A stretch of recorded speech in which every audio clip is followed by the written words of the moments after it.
Movies for me were my jam. Like, I went to the movies every weekend.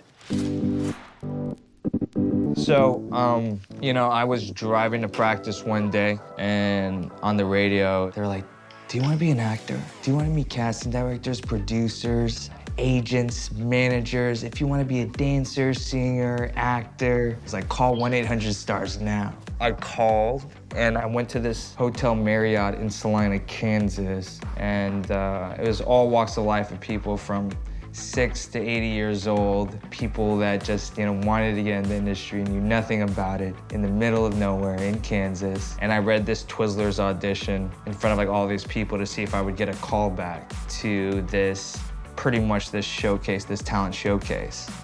And I did it, I was nervous, and then later that night, 3 o'clock in the morning, I got an email saying, you got a call back. You're coming to Orlando, Florida.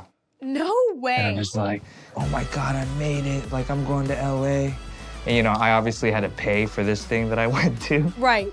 I guess you could say it was kind of a scam, but it wasn't because it just got me, you know, it gave me enough to just move out to LA and pursue what I'm doing. And that's just really haven't looked back insane. since. That's such a unique story. I've never heard a story like that.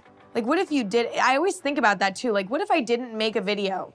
Like, what if I didn't make my first video? Or like, what if you didn't make that call? How like different things would be. It's so weird to think about. What encouraged you to make your first video?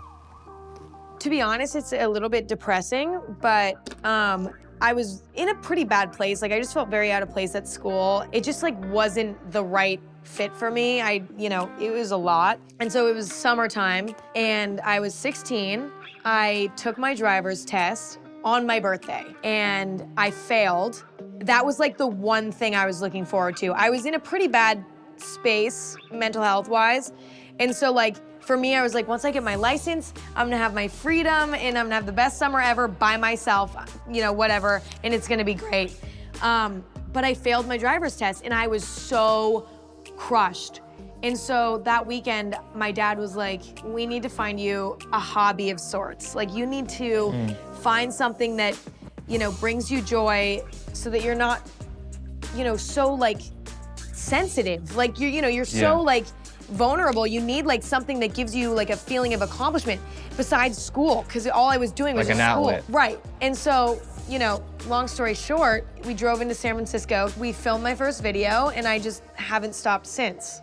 And so That's awesome. That was that. You know, it is weird to me to think, like, what if I just like moped in my room instead? And I mean, I wanted to, but my dad kind of made me do it.